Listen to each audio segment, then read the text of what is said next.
welcome you all to the first day of the webinar.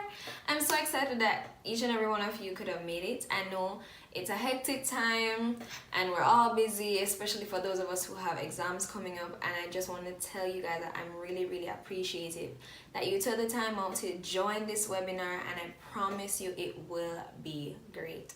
So today, we're gonna have a very influential person. For those of you who signed up, you would have gotten your email already telling you who this person is and everything that he does. And I just want to tell you guys that it's gonna be really good. He is a very influential person, a very passionate person about everything that he does, and it's nothing less but greatness from him. So without further ado, let's hop right into it and welcome Mr. Jevaughn Garden. So, Mr. Garden, we just want to say hello and thank you for joining us today. Today is the first day of the webinar. And before we dive into the meat of the matter, we're going to give you an opportunity to introduce yourself. Tell us a little bit of what you like, what you do, and anything else you want us to know. All right. Firstly, thank you for inviting me. I'm so grateful for the opportunity to come and have this conversation with you. So as you know, I'm Jevaughn Gordon. And simply put, I like to karaoke. I love to watch series, and above all, I love to be of service to people. I don't know, it's kind of a fulfilling experience, kind of helping people and impacting people in any way you can, even if it's not if it's not a wide crowd, but just one person, you change your lives. Because I have been awarded opportunities, and I would love to see other persons achieve those opportunities and have access to those opportunities. So I am currently the Humanities and Education Representative at the UMONA. I'm also the Deputy VP of Alumni Relations at UStat, and also I like to do community projects. So I do some projects in my community as well. And yeah, so that's me in a nutshell. Boy, you sound like a busy man, brother. But it sounds like you can manage your time very well while, influencing the people around you. So we're happy to have you, big things. So as you guys know, the topic for this year's webinar is, do men need accountability? So obviously the first question I'm going to ask you is, how would you define accountability? All right, so accountability for me is like, even though you probably make mistakes, you're going to make mistakes, but it's owning up to those mistakes and understanding that you are wrong. And even you can put egos aside and you can put fold your tail and between your legs once you know that what you did was wrong, and don't fight for the wrong thing that you did. Is accountability is festing up to all the wrongdoings or all the mistakes that you made, because sometimes you're oblivious to what happened and it wasn't intentional. So at times you probably have to look into yourself deeply and apologize for what you did, and also taking that step towards making it better. That's true. That is very true. So how has accountability shaped you, especially with all that you do and all that you've done? Yes, so at times, being consumed with so many work, I've learned that I have to take personal relationships very seriously, because probably I don't have time for my friends or even other relationships. And taking accountability for persons' emotions and understanding that you have to care for the persons who care for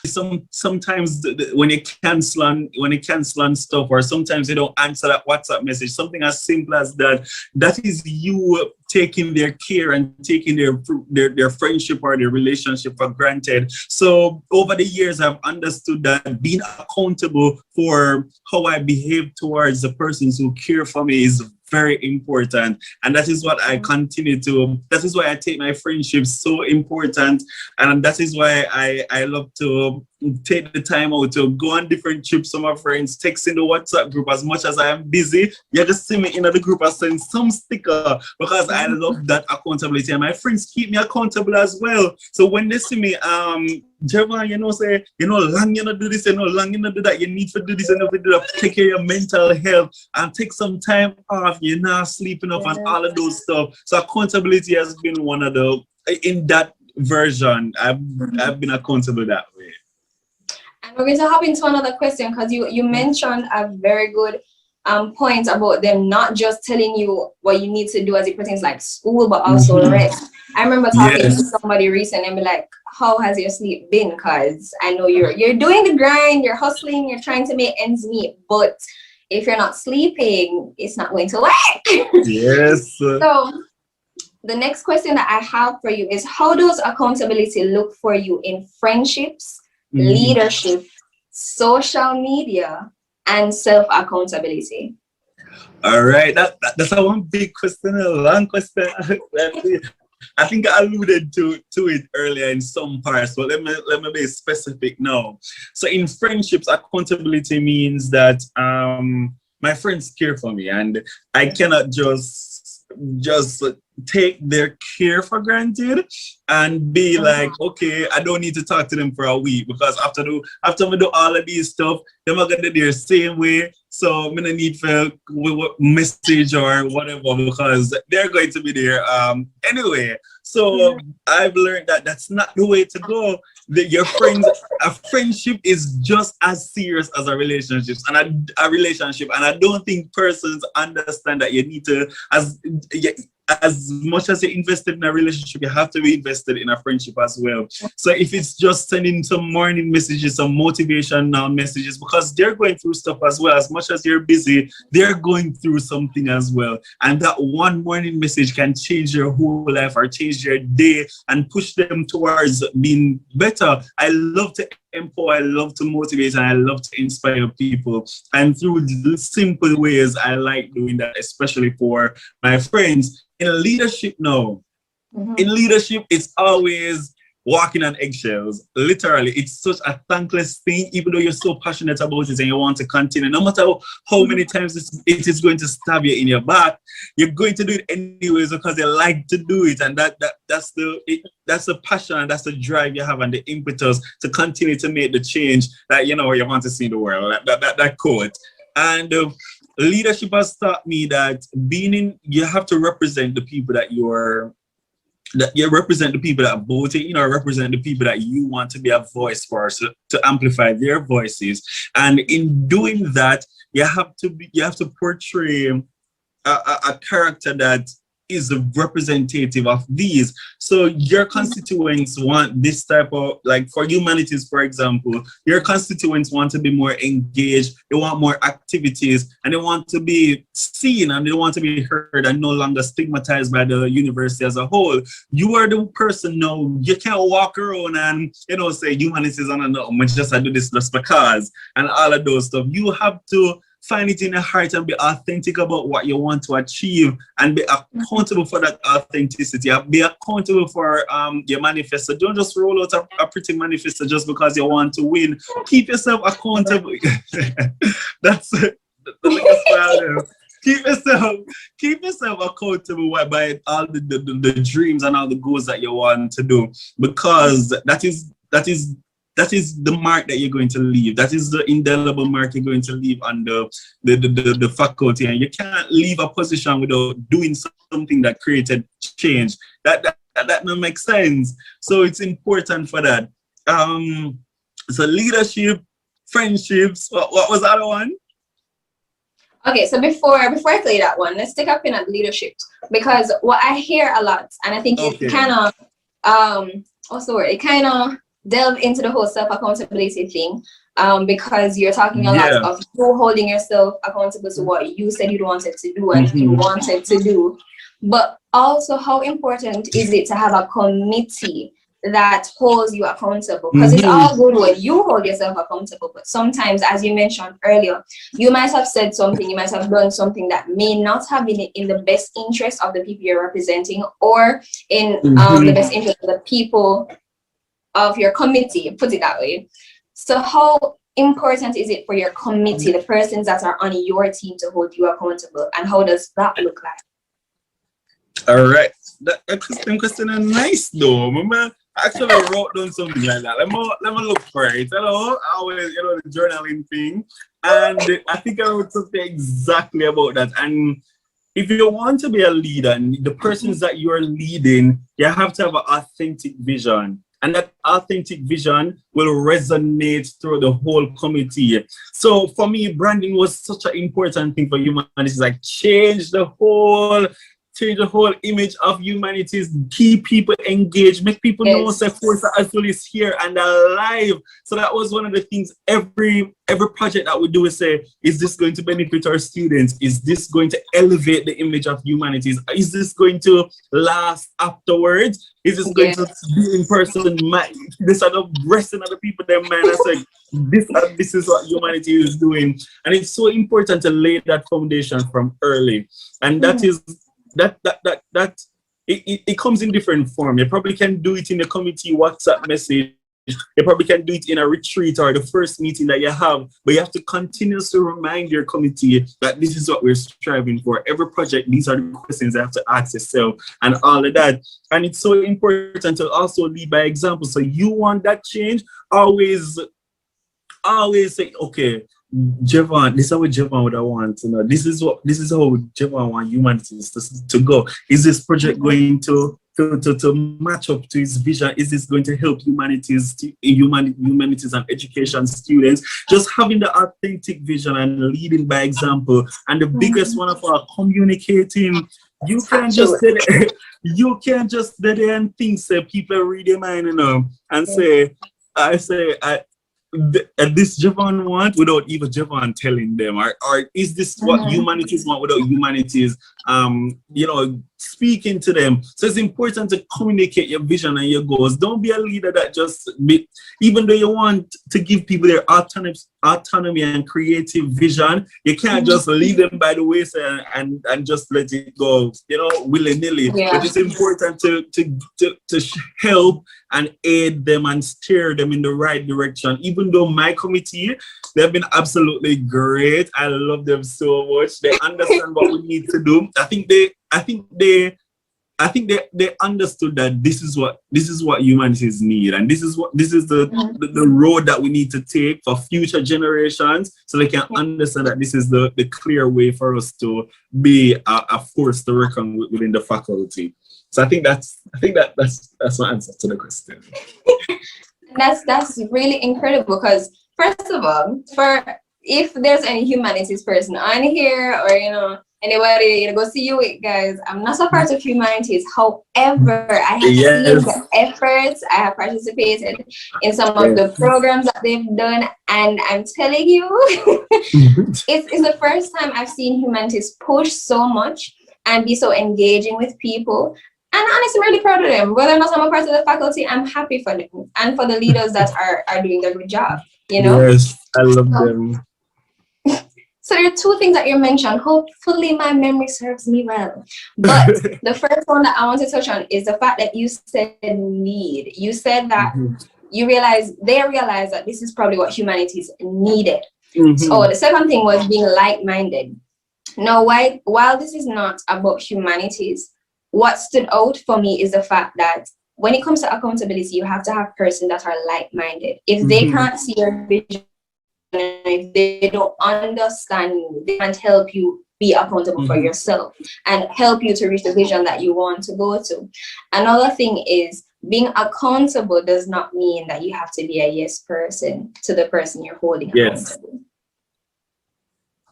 So I just want to put that out there, because especially in friendships and leaderships, you have to be able to challenge your authority, not in a disrespectful way, but in the sense where maybe this is not what's needed right now. You feel me? Yeah. So the other thing that I asked, but I'll ask another question first about the whole sacrificial. Can accountability be sacrificial? Meaning that do they just do it because they love you, or especially for men, is it more of you scratch my back, I scratch yours? All right. So I think that's a culture that we have in Jamaica about used car drivers. Yeah, yeah. So I do something for you, so you're expected to do something for me and all of that, but vice versa. But accountability is not supposed to be rigid. It's not supposed to be something that is, you know, you cut piece of my heart. You're supposed to give me back yours. It's supposed to be something that feels right. It's supposed to be, if it doesn't feel right, then that's not holding yourself accountable. That's not the true essence of being accountable for one's emotions and being accountable for the relationships that you have and maintaining those relationships. It's supposed to feel right, and it's so important to know that if it don't feel something right in the relationships that you have or the conversations that you have, then it's okay to separate. It's okay, because you don't want to deplete your own self Yes. just because you feel as if you have to move on with this person, or be or this person deserves something from you, or you feel like you're obligated to do something for them. Yes, definitely. And I Mm-hmm. think we have an issue with that. Even in today's society, we are more of, we don't want to burn the bridges because we don't know what Mm-hmm. may happen in life. But the truth is, if it's something that is depleting you, then I might as well burn it because there's no Yeah. positive that's going to come out of it. The other thing that I had asked was, how Mm-hmm. does accountability look in social media? Mm. All right. Social media is very social media, and this is my field actually, because I'm a social media manager for a company. And in being socially responsible for your social media, you're supposed to, one,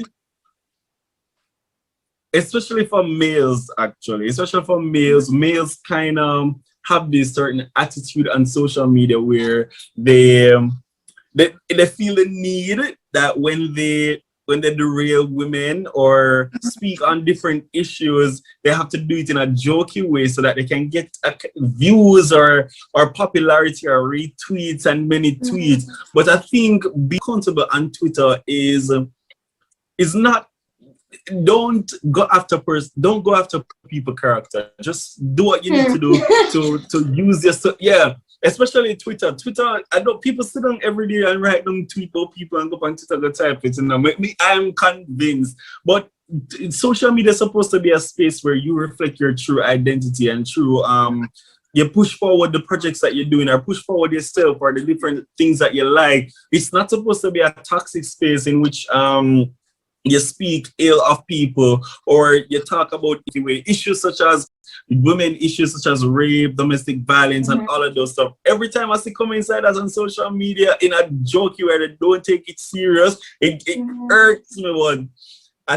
But I think that's a culture that we're accustomed to, and I think it's something that needs to be do with them. And person's supposed to be accountable. So when I see persons retweet it and say we need to not necessarily cancel the person, but educate them on what they're doing and tell them that this wrong, you can't this not nice to say. You need to be sensitive towards these issues, and you're not supposed to perpetuate years long of derailing women or talking about these issues.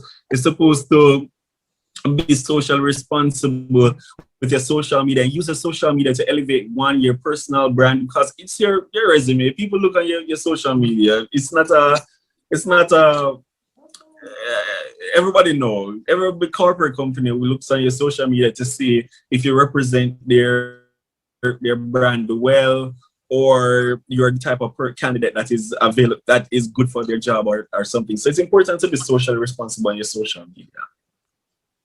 Okay, and that's true. I like the whole thing about resumes because at this point, I just feel like that's all they really need. It doesn't matter what you put on your resume, that's all they really need. But another thing, and I like the fact that you brought up even serious conversations and how, especially men, because I know females do it too, but especially men may say things in a joking manner. But how do Yeah. you keep each other as males accountable on social media, and how can you be receptive, especially when it comes to deep and serious conversations? For example, let's use rape, for example. How, if you see a man comment something that really was inappropriate. It wasn't right. It may have seemed funny to him, and other people might have laughed, but it can trigger a person, and it can actually cause damage more than it's actually causing comfort or jovial behavior, whatever you want to call it. How can another man keep him accountable in that space right then and there? Yeah, and I think I completely understand. There are few males who understand the issues that we're facing and understand that, yeah, you can't talk about these stuff in this light. You have to be sensitive towards the persons that actually go through these type of stuff, and it can, like, it's detrimental to their mental health. So you're probably adding to that. So I think the issue comes down to how we were socialized first. And secondly, sometimes it's plain old. Sometimes people have sense, but on social media, I think as men, because we don't want to seem as if we're soft or anything, we shy away from it, or we don't talk about it. We just let it go by and let it slide. But I think among my group of friends, especially male friends, we have females who teach us. And I'm not saying that I'm perfect and I'm the feminist or whatever, but I understand, because these are the friends who tell us about what period poverty looks like. They tell us about how this statement will affect women, how rape, domestic violence, and all of that, and sexual assault will affect someone. And also, I think it was another issue about how female can be a word that is a bad word for women, or to call women. And it's not necessarily about the word in general, about the context in which some men use it.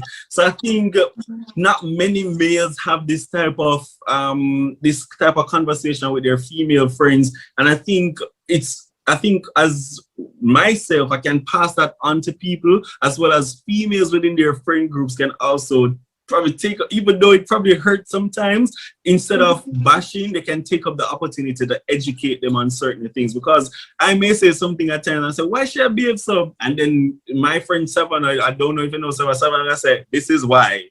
Instead of, and I think that has helped me so much to really empathize and understand some amount of issues with women and hold myself accountable towards these type of things. Yeah, I'd agree. And I think that's why it's important for all of us really to have a mixture of friends, not predominantly male, not predominantly female, because again, we don't understand each other to the level that we want, or that level that we think we do. Yeah. And that's why we need other people's input. So my question would be to you now, how does your self-image or self-worth influence how you as a man view accountability to others and yourself? So as I said, my self-image or my self-worth isn't a rigid, like, it's not written down, it's not set in stone. It's an active process. Like, every day I self-evaluate and say, Jevaughn, is what you're doing, is it for you? Are you passionate about it? Do you want to continue? And what else do you need to do to build yourself and develop your character? And along that way, I see how I can hold myself accountable for the responsibilities that I take up, and how if it don't align with myself, if it don't align with how I am in that moment, probably I'm not mentally strong enough to take on another position, or probably I can't handle another position, so I won't be accountable in that sense. So I don't take it up. Or the current positions that I'm in, I see how I can be better in that sense, and how I can empower, motivate, and inspire persons, and still hold myself accountable to the responsibilities that I have and the roles that I should do. And I think that not only leadership per se, but emotional wise and my personal life too, being aware of certain things, and being aware of certain things that hold my mental health, but accountability for my mental health, and accountability for understanding different social issues that are happening. So maybe one day I can either not fix it, because it's not a panacea, but ameliorate it in a way and impact someone, and also continue to have a social life, do the hobbies that I love that don't connect with work, probably karaoke, watch some series, or travel and all of that. But my accountability has different layers. So one in leadership, one in personal life, and one in mental health. Yeah. But things are flying out of my head, and I don't like that. I don't appreciate it. But I think one thing that you mentioned, and if I'm supposed to sum it all up, is really introspection. And I think, and you can correct me if I'm wrong, but I think a lot of males don't do introspection. Yeah. Because from my experience, and it's probably just people I've encountered, I don't know, but from my experience, I have noticed that men can be very impulsive, especially when it's a hit to their ego and to their pride. They can be very impulsive and say things, do things, just act out in general, and they don't evaluate it afterwards. And you also mentioned awareness.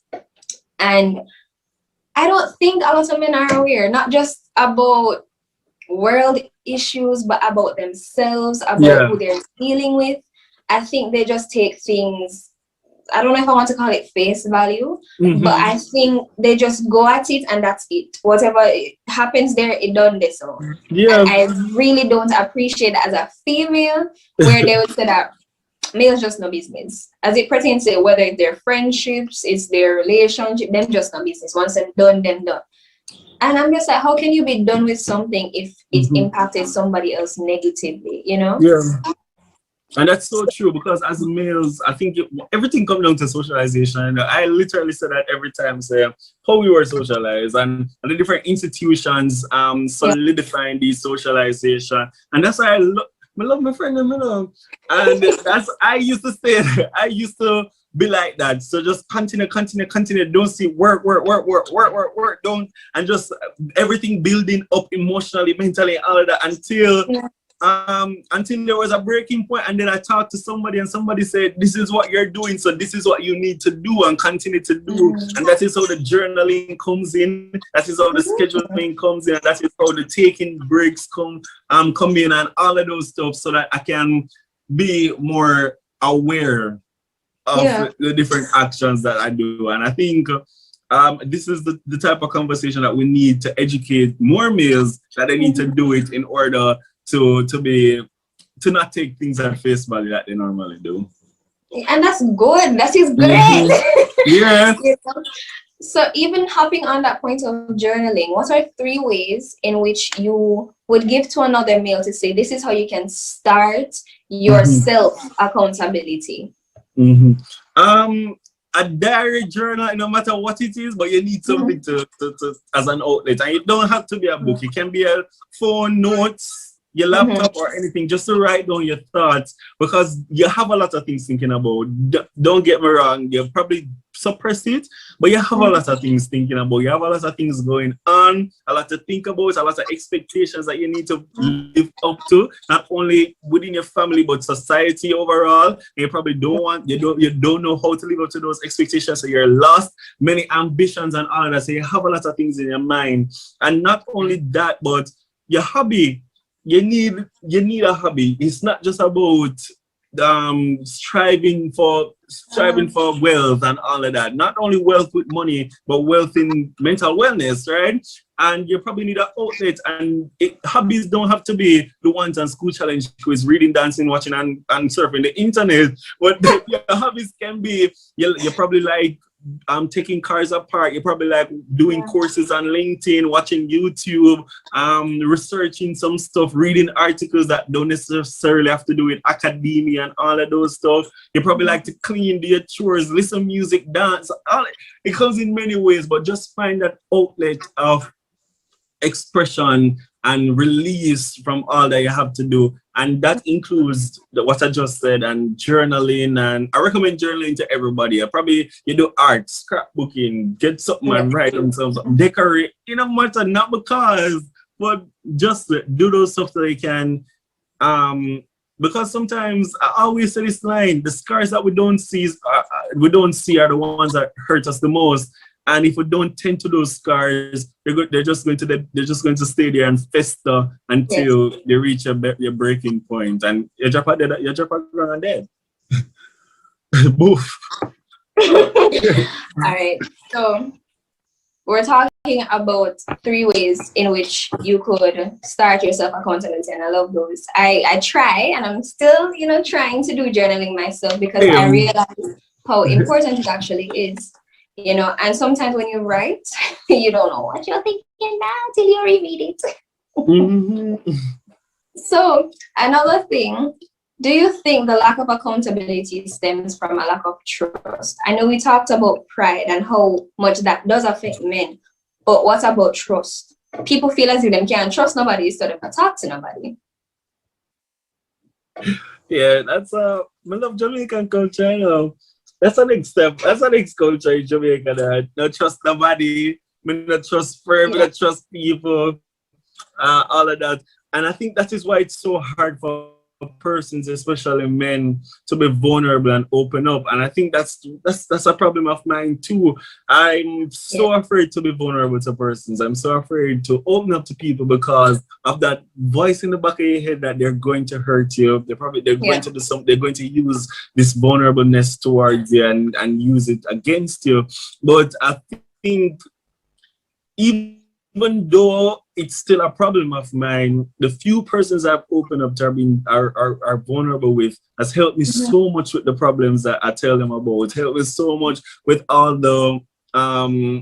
the things that I worry about, all the anxiety, the things that I'm anxious about.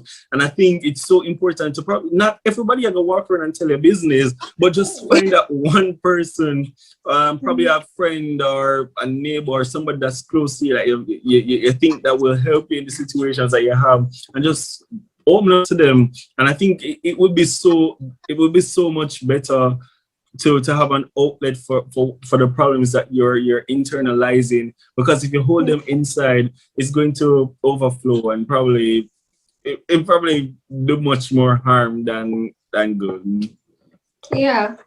And that kind of ties into the next question, Mhm. because I was going to ask, how important is it for men to have a vulnerable space for them to express themselves? We Mhm. don't know it, like this is worldwide. We don't know Yeah, that we have this thing for men where men not cry, them to yeah. talk, them to course.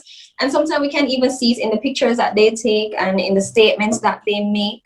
And sometimes we have to be saying to them, nothing is wrong with showing your emotions. Everything in moderation is okay, Mhm. because we do have some males that are very, Mhm. very emotional. That's kind of strange. Like, are you okay? But there is a balance. So I want Mhm. you to expound a little more, go a little deeper in Mhm. how, yes, you explained that you being vulnerable with the few friends that you have and how it has helped you, just maybe keep a little sanity and thing like that. But how Mhm. important is it for not just teenagers, but also grown men to have accountability and to have that vulnerable space at the same time? Mhm. I think sometimes the friends that males give are very toxic, and these are the type of friends that they think the same as you, so they're not going to, yeah, they have the same mentality as you, so they're not going to tell you, say, yo, Batman the ball, and all the Mm-hmm. works and all the masculine toxic, yeah, the toxic masculinity. And it it's so important for us to talk about the problems that we're going through, because indeed we have. And I think we don't we'll have some, I think probably if you don't have a friend or so, you can go, as bad as it be, you can go to therapy. And I think therapy will help many persons a lot if they don't have that outlet within their friends or like that. So you can seek professional, you can talk to a stranger about it, but if you don't want to have your close friends so open or so close to you. But it's so important to find an outlet for all your problems that you're internalizing, everything that you're going through, because indeed it will help your mental health for one, and also it will help you in moving forward to success. It will help you to not be hindered by any barriers or any anxious thoughts or any pessimistic thoughts that you have in the back of your head holding you back. So it's very important for us to have a vulnerable outlet for our problems. Yeah. And that's I'm glad that you brought up therapy because I didn't want to. Because Uh, you know, they always be like females in therapy and da da da da. You know, we're more than like going to therapy. Because men tend to be completely against it. Some men, not all, but some men feel like no, I can handle myself. Okay, I don't need therapy. I don't need these people diving into my business. But yeah. another thing though is that when they allow themselves to be vulnerable, they also open up themselves to understanding other people. Because I think a lot of times what can happen that we are so consumed with our thoughts that we're not hearing anybody else. They're talking to us, you know, but nothing is penetrating. So I think that's really a good, great thing to do. But do you think that men don't value accountability because of a lack of representation of it? Specifically Black men. Oh, yeah, yeah, yeah. But not, that's just a yes or no question. Yeah, but yeah. We don't have a lot of role models who take accountability serious. Well, it's perpetuated through the music that we listen to. It's perpetuated through the things that we watch, and it's perpetuated to our fathers. So, there aren't enough representation of how to be accountable. So there's no manual to it. So you're always trying to say if what you're doing is good or better or whatever. So because of the lack of accountability, males, especially like Black males, through their socializations, they're not privy to different issues throughout the social world or how to react to these issues. They don't even know how to parent. They don't know how to manage their emotions properly, and they don't know how to be vulnerable to persons. And this is coupled with a lot of factors, and it can go down to the lack of representation on how to be accountable and how to move forward. And as such, it's important for us, not millennials, Gen Z and alphas, to understand that accountability is indeed important so that generations to come can have an example of it and be more understanding and empathetic towards these issues. Yeah. What you mentioned fathers, because when you said it's a yes or no question, I was like, but what you just said though just brought up a whole other point. But what would you say to a Black father who may possibly watch this, or you know, somebody might be sharing notes, but what would you say to a Black father right now to get him to start being accountable, not just for his family? Because when I was listening to this podcast, they mentioned that the three things that a man in general is supposed to do is provide, protect, and participate. Participate is the strong thing that a lot of men lack, because they feel as though as long as they're protecting and they're providing, that's good. They don't need to participate in your life. They don't need to talk to you. They don't need to be involved in your life.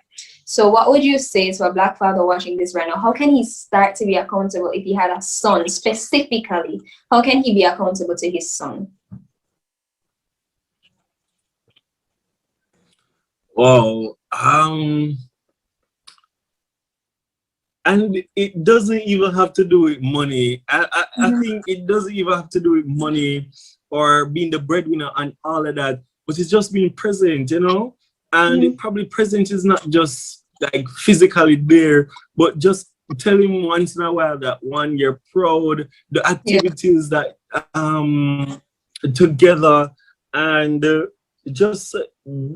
because persons understand that sons and daughters understand that you're busy, you're out working and all of that, but just show that extra effort that you're present and you want to be in their lives. And I think that many Black fathers, because of the lack of representation, they don't understand how to parent, so they leave as if the being the breadwinner and being the disciplinarian and all of that is enough, but just being present. And present doesn't have to be big things like go out every Saturday or all of those stuff, but present can be just sharing words of motivation that you're indeed proud of the person and that you're there for them in whatever situation they can. So Black Fathers, it doesn't have to be extravagant. It doesn't have to be going out every Saturday and buying food and all of that, but just being present in the simplest ways you can. Yeah. And that's the thing that's up into my head, which I don't know, but for me, I feel like it's something very, very hard for Black fathers, you know, men in general to say, and it is simply "I love you." I have seen, and I think I don't think experience, but I have seen where it feels like you are taking an arm and a leg from that person just to say those three words, you know. But that is another thing that I think I'd encourage a Black father specifically to say to his son, because if they don't do it, they won't understand the true meaning of it, you know. And I think that's where a lot of females have issues now with men, because they want them to say it like, I'm saying this, so come, you need to say it. And they're not built like that. So how important is that word to you, though, as a male? Because I do know that males need affirmation too. I don't, you know, it's so hard for me to say. I have to really care for the person. I have to really care for the person to say. See it, yeah. I have to really care for the person. Yeah. And I think it stems from not hearing it a lot, and not understanding or opening up myself to truly accept the care that I have for this person, because of all the different problems. Probably they hurt me in the long run, or that probably this is not forever and all of that. But I think that word has those words, as they're so short and such a short phrase, to mean so much. And I think once you said those words and truly mean it, the crux of the meaning of those words, I think then persons will appreciate it, and persons will appreciate what you have, and it can even advance the relationship that you have with these different persons, whether it be family, friends, or other relationships. Yeah. I just put it very funny that you couldn't say that first. I'm just like, see.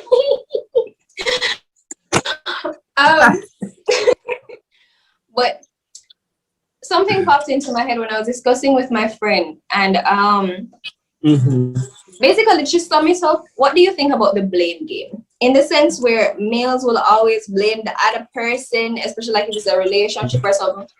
They will blame their significant other, say it's their fault, why this, that happened. What are your thoughts on that? Do you think it's a lack of accountability there, or just a lack of responsibility? The blame game. Why I will tell you about my life show. The blame game is so hurtful, you know. It can be so hurtful, and you probably don't even realize that you're playing it. And that's one of the saddest things, because you think that the person is doing this, that is why this is happening, and not really looking into what you're doing to hurt that person for this to be happening. We don't know what that's about. Something like that. And it's up to the point of realizing that I was blaming the person for not being receptive to what is going on, and not really looking at my actions and how it reflects on the person, or hurting the person, and how the blame game itself is like hurting the relationship that we have. And I think it's so important for us to come to a common ground and understand the different factors into to what makes that certain thing happen. So what am I doing to be a catalyst for this event, and what are you doing, and how are we hurting each other, so that we can come, after all the discussion and all that, we can come to a common ground and move forward. Yeah, definitely. And I think you would go back to what we said even previously, where it's a matter of communication and actually listening to the individual. Because the other thing that I actually wanted to ask is how do you think men can start right now to be receptive to somebody actually holding them accountable? Because sometimes people may look at accountability as putting them in a box when that's not the case. It's probably just not the right way to go.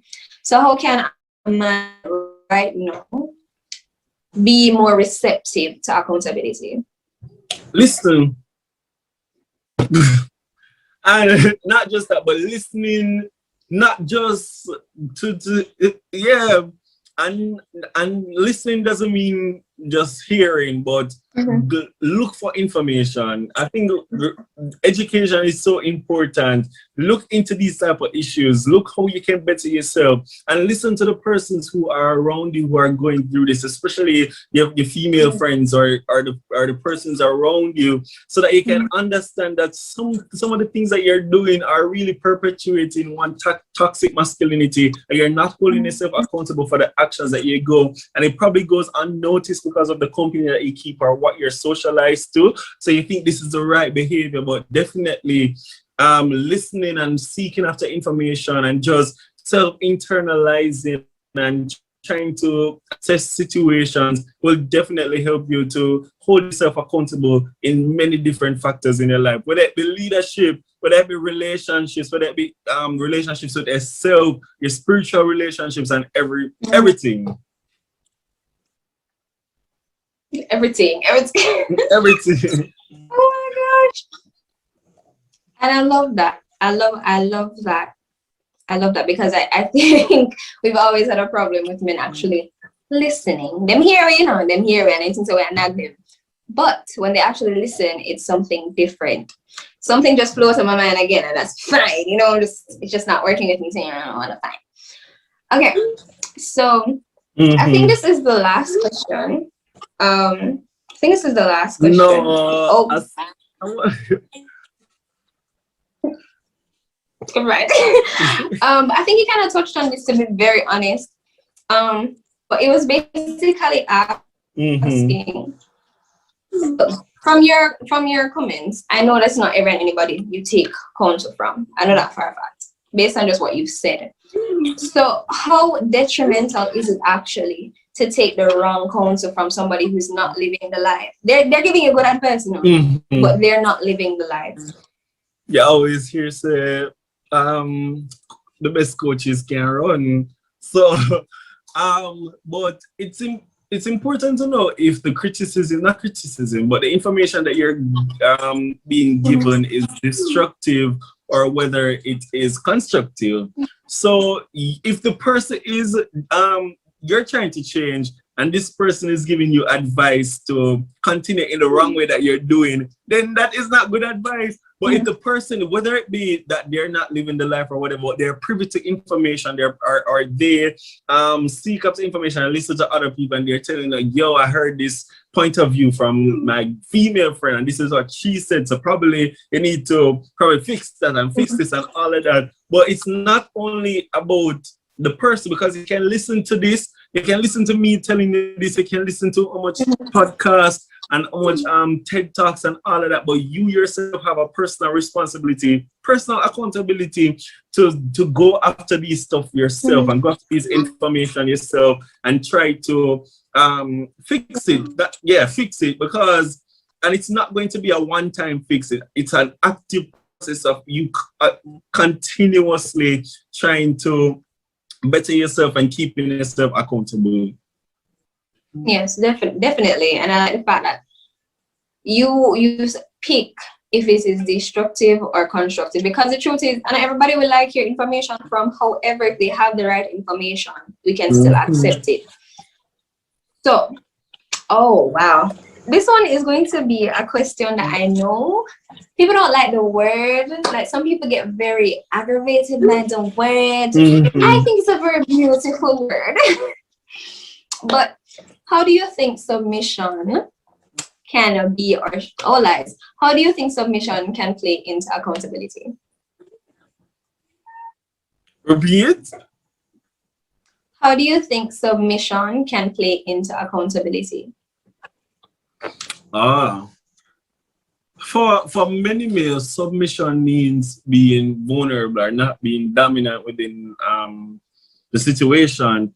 And I think many times when we don't submit or we don't kind of put ourselves in the put ourselves in the position to be heard or be not being heard or put ourselves in the positions to understand someone else's point of view than your own, then that is when we truly going to understand what it means to be accountable for our actions, because you probably think that what you're going through or what you think or your stance on the matter is the right matter because you are dominant and you are your thoughts and whatever trumps all.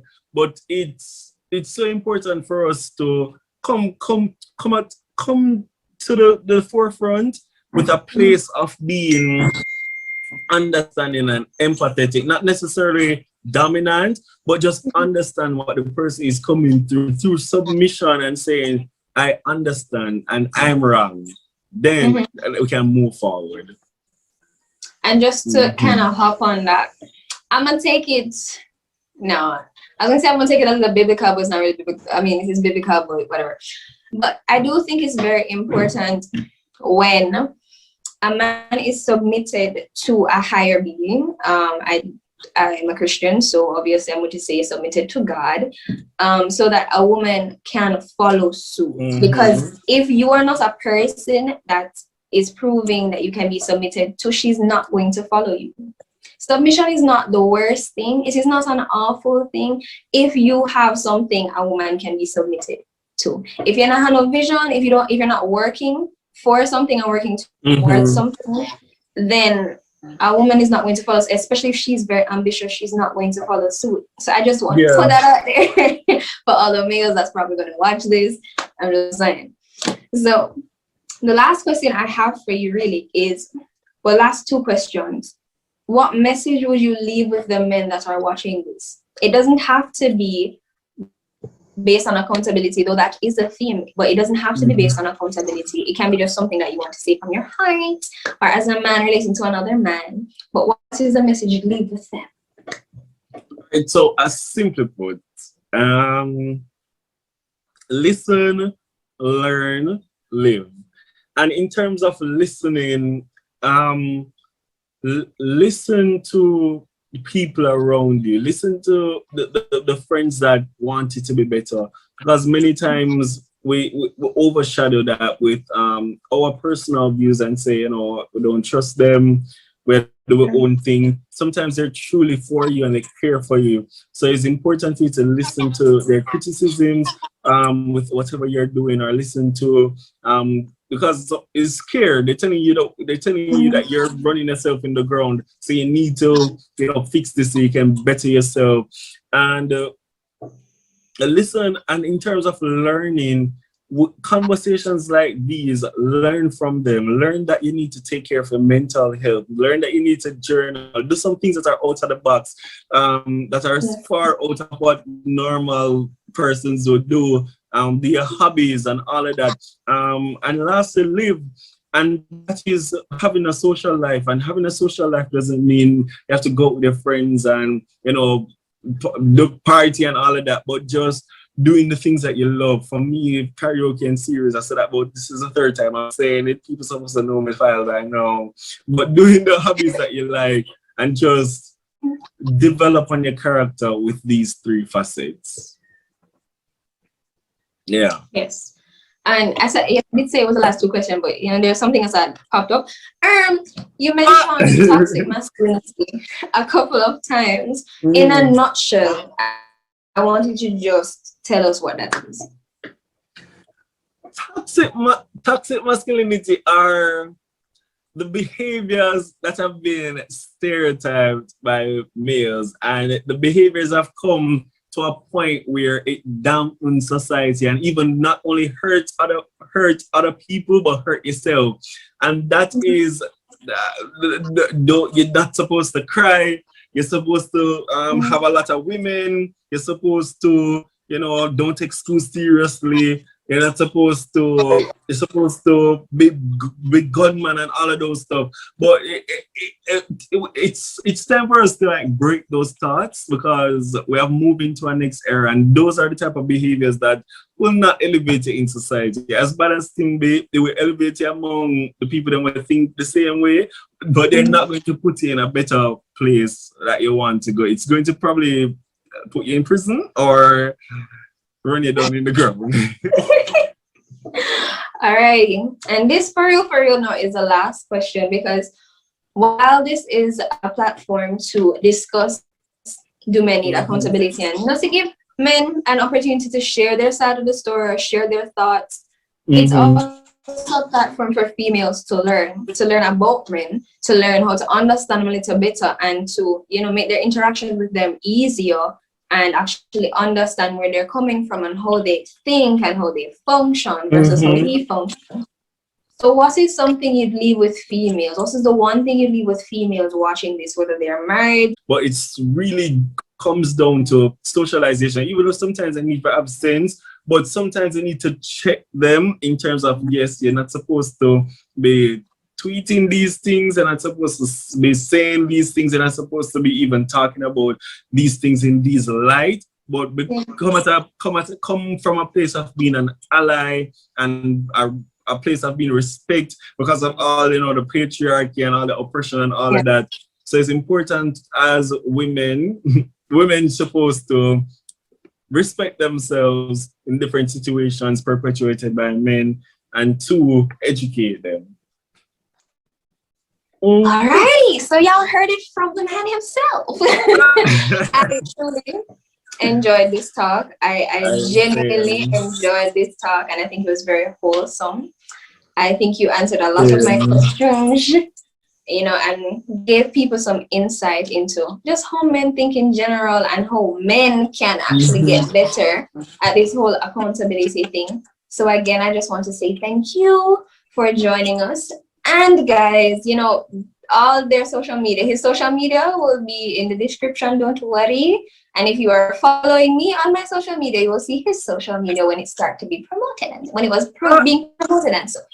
So this is our second year doing a webinar. So I'm really excited for what's to come and stuff like that.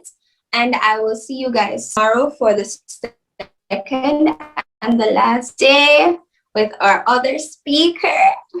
Y'all don't want to miss it. If y'all thought tonight was good, y'all not gonna want to miss tomorrow. So again, thank you so much, Mr. Jevaughn, Thank you so much for having me. coming on and sharing. All right, it was so fun. Alrighty, y'all. So you heard from the man himself, as I said, and guess what? This year we're actually having a Zoom session where you will get the opportunity to interact with the speakers and have ask them any additional questions that you may have. So we're gonna hop right into that. You can check the chat. There should be a link in there to go to the Zoom session, and I'll see you guys there, and I'll see you tomorrow.